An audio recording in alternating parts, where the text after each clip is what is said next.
Welcome back to the deep dive.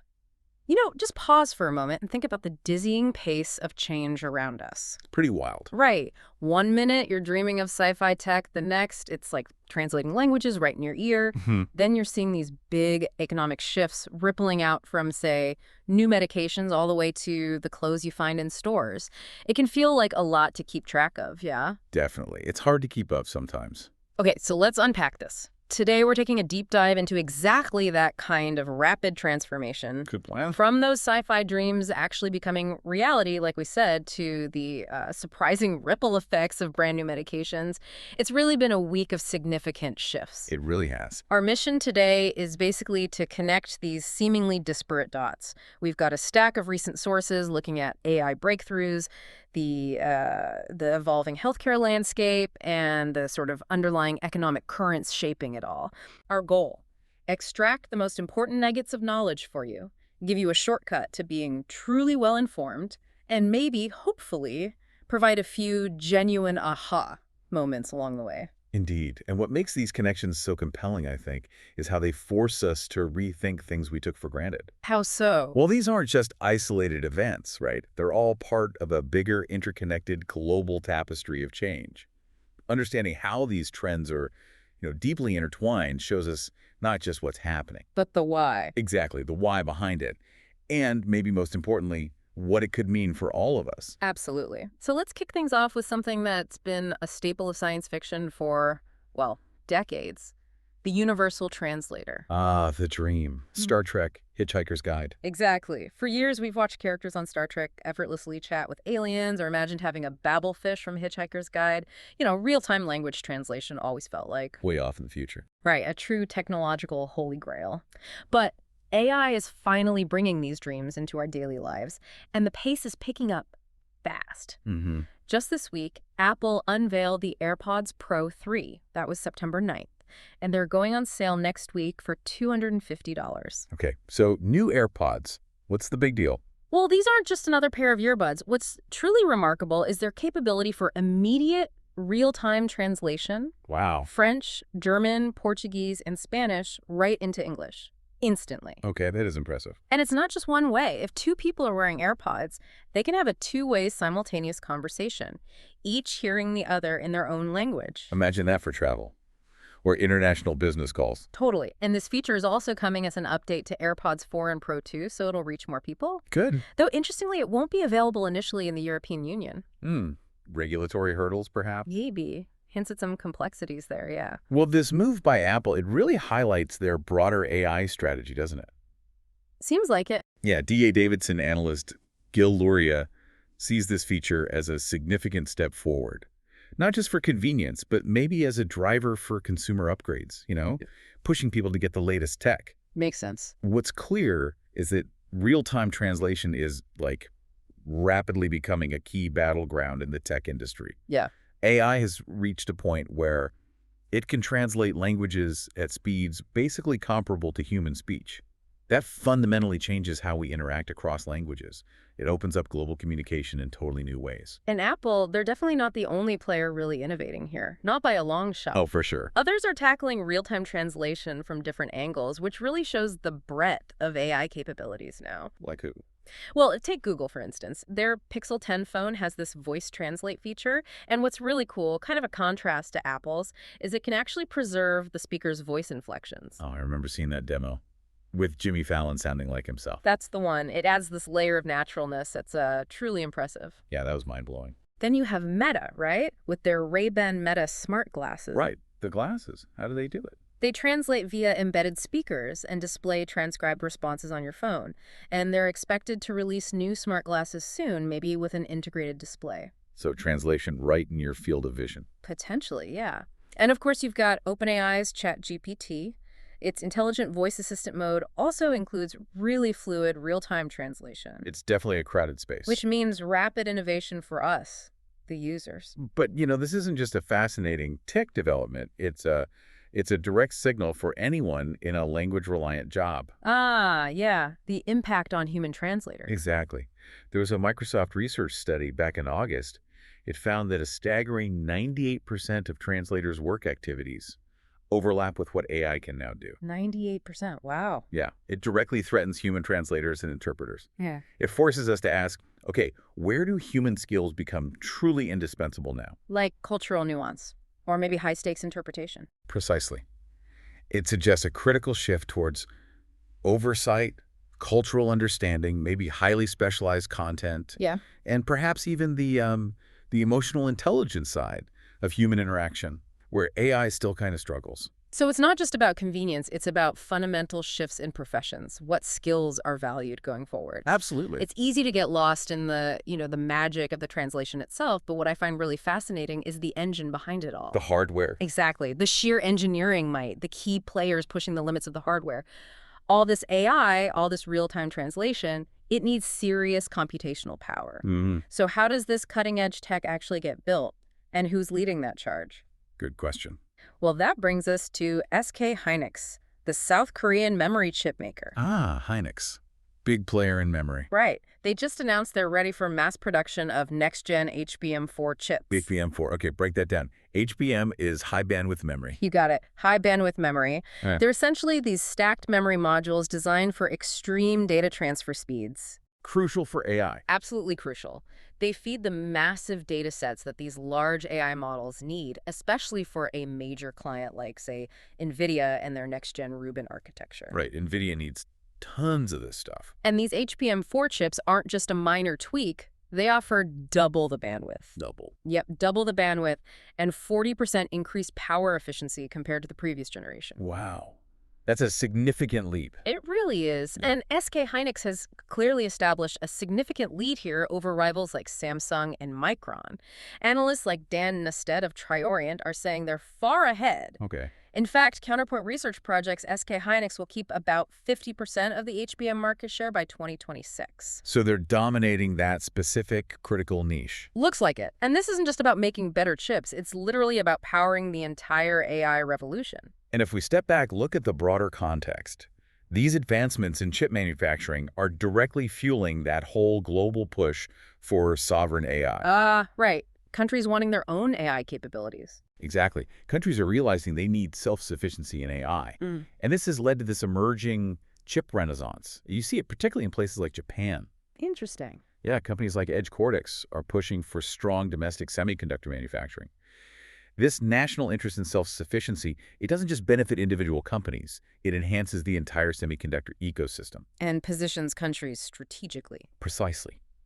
Strategically in this really intense AI race. It's about national security, economic independence, all powered by these incredibly tiny, powerful chips. Okay, so from the digital realm of AI and microchips, let's transition. Let's talk about a very tangible, real-world shift happening right now. Okay. Something impacting our health, our wallets, even our shopping habits. The profound impact of new weight loss drugs, often called the Ozempic effect. Right. GLP-1's big topic. Huge. And this isn't just a healthcare story, it's a massive economic one, too. We're seeing medical care costs rise 4.2% on an annualized basis in August. That's high. Highest level in 3 years. And it's significantly outpacing the overall inflation rate, which was 2.9%. Wow. So healthcare costs are really climbing. And it looks like it's only getting more expensive.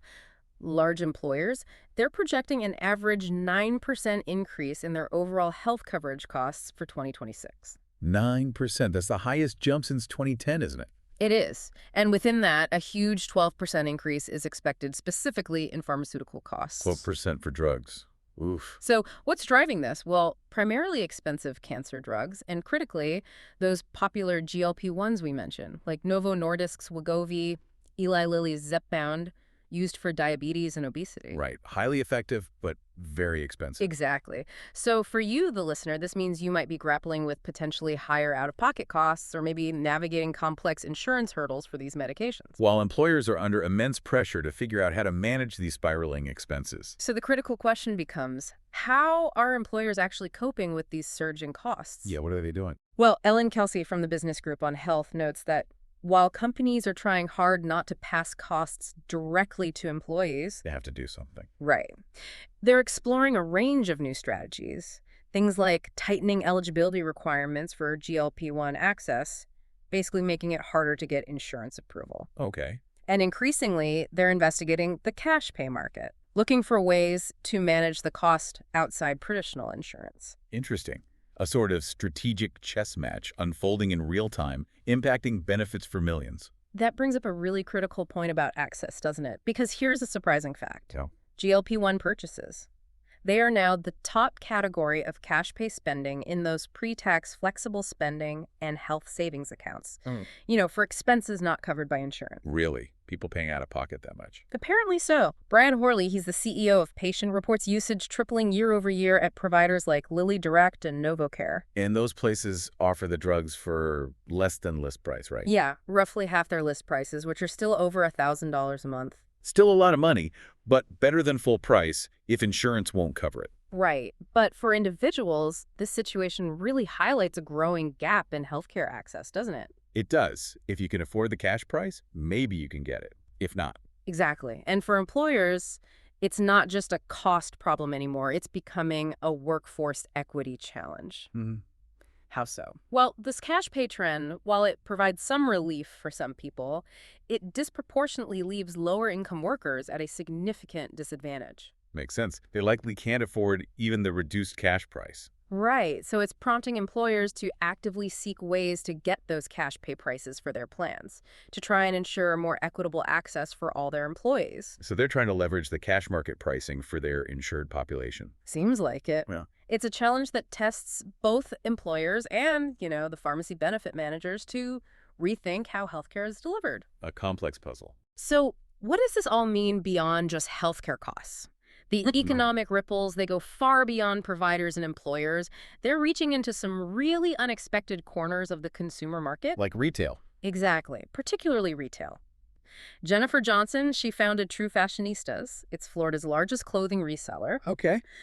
She has this fascinating anecdote.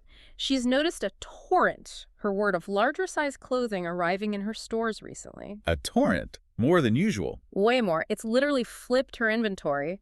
What used to be scarce, the larger sizes, is now abundant. And she thinks it's because of? She attributes it directly to the Ozempic effect, people losing weight and clearing out their closets. Wow. Real-world impact right there. And she's not alone. Janet Curran owns a resale store in Kansas City. She sees the same trend. Increased demand for smaller sizes, faster turnover. It's physically reshaping clothing racks. That's incredible. So this phenomenon must have significant implications for the broader apparel industry then, not just resale. You'd think so. Avneet Singh from Regent Row, that's a men's clothing line, he observes that while maybe formal scaling back of plus-size production isn't widely announced yet. They're not shouting it from the rooftops. No. But retailers are quietly putting fewer extended sizes on the rack, showing tighter size runs. More of the 2XL Plus options are moving to online only. Ah, subtle shifts. Exactly. He describes it as a clear size curve moving left. Customers who once bought, say, 5XL or 6XL are now maybe in 3XL or 4XL. Interesting. But he also emphasizes that tall remains critical. Height, thankfully, isn't affected by weight loss. A good point. So the market's definitely shifting. It's not disappearing, but the strategies for how to stock and sell clothing are evolving fast. But there's a crucial counter-argument here, right? A reminder that these trends aren't, universal yet. True. What's the counter? Mallory Dunn, a fashion design professor, and Cara Richardson Whiteley, they both highlight that the plus-size market has historically been grossly underserved. That's definitely true. Yeah, consider this. Something like 68 to 72% of Americans wear plus sizes. The majority. Right.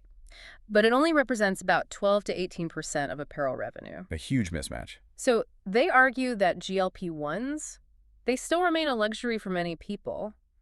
And true mass adoption, the kind needed to really reshape the entire clothing industry, that depends on significant price drops. Which haven't fully happened yet, despite some moves. Right. There is political pressure, the Trump administration pushing for lower drug prices. And the drug makers themselves, Novo Nordisk, Eli Lilly, they are working to increase market share and lower prices. Like the Ozempic cash pay reductions. Yeah, and Lilly expanding Zepbound distribution, and they've got that needle-free pill coming. Right. The pill could be a game changer for access. It could be. So it's this really dynamic situation. Supply, demand, price, policy, all interacting constantly. Fascinating. Okay, so connecting these sort of micro-level shifts from the AI in your ear to the clothes on your back, let's connect them to the broader economic currents. Macro picture. Exactly. We've seen some interesting signals this week that just remind us how everything really is interconnected. Okay, like what? Starting with the U.S. economy, the Consumer Price Index, it rose 2.9% annually in August. That's its biggest monthly jump since January. Inflation's still sticky then. Seems like it. Annual core inflation was 3.1%,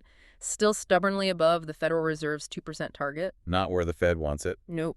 And compounding this, weekly jobless claims unexpectedly jumped, hit their highest level since October 2021. Oh, so sticky inflation, but maybe a weakening labor market. That's what it looks like, kind of conflicting signals. Yeah, that conflicting data, sticky inflation on one side, softening labor market on the other. That presents a real challenge for policymakers, doesn't it? Well, the Fed, yeah. The Federal Reserve's next big meeting, the FOMC meeting, is coming up September 16-17. It's keenly anticipated. What's the betting? Well, the CME's WedWatch tool, it indicates an overwhelming expectation of a 25 basis point rate cut. A cut, even with inflation still above target. It's like it, but a 90% probability priced in. It's a really tough balancing act for the Fed right now, trying to manage that dual mandate. Maximize employment, keep prices stable. And each piece of data just complicates the mission. Totally. And what are the big financial CEOs saying about all this? Are they optimistic? Pessimistic? I'd say it's a pretty cautious outlook across the board. Okay. Jamie Dimon at JPMorgan Chase. He believes the economy is weakening, and he thinks a Fed cut might not be consequential. Meaning it won't help much. Kind of suggesting there are underlying issues maybe beyond just interest rates. David Solomon from Goldman Sachs, he sees signals of softening, but he still expects that 25 basis point cut. Okay. Perhaps the most telling observation came from Charles Scharf at Wells Fargo. He highlighted a big dichotomy. Between who? Between struggling lower-income consumers and better-performing higher-income segments. He sees more downside for the U.S. economy overall. So a very uneven picture. Not everyone's experiencing the economy the same way. Exactly. Paints a picture of a very uneven recovery or maybe even slowdown. And looking across the pond, what's the economic picture like in Europe? Its own complexities, as usual. The UK saw basically stalled economic growth in July, 0.0%, after some expansion the month before. Flatlining. Pretty much. Meanwhile, the European Central Bank, the ECB, they decided to hold interest rates steady this week. No change there. Nope. They'd already cut them earlier this year in 2025, down to 2% from 3%. So this signals maybe a cautious wait-and-see approach from them, trying to gauge the impact of past moves. Right. Let the previous cuts work their way through the system. Something like that. Okay, so beyond domestic economic indicators, the global trade landscape also continues to be, well, a hot topic. New tensions brewing. Seems like it. Take Mexico, for example. Okay, what's happening there? They're planning to raise tariffs on cars made in Asia, particularly targeting cars from China, raising them to 50%. 50%? Wow, from what? From the current 20%. It needs congressional approval, but still, it's a significant potential hike.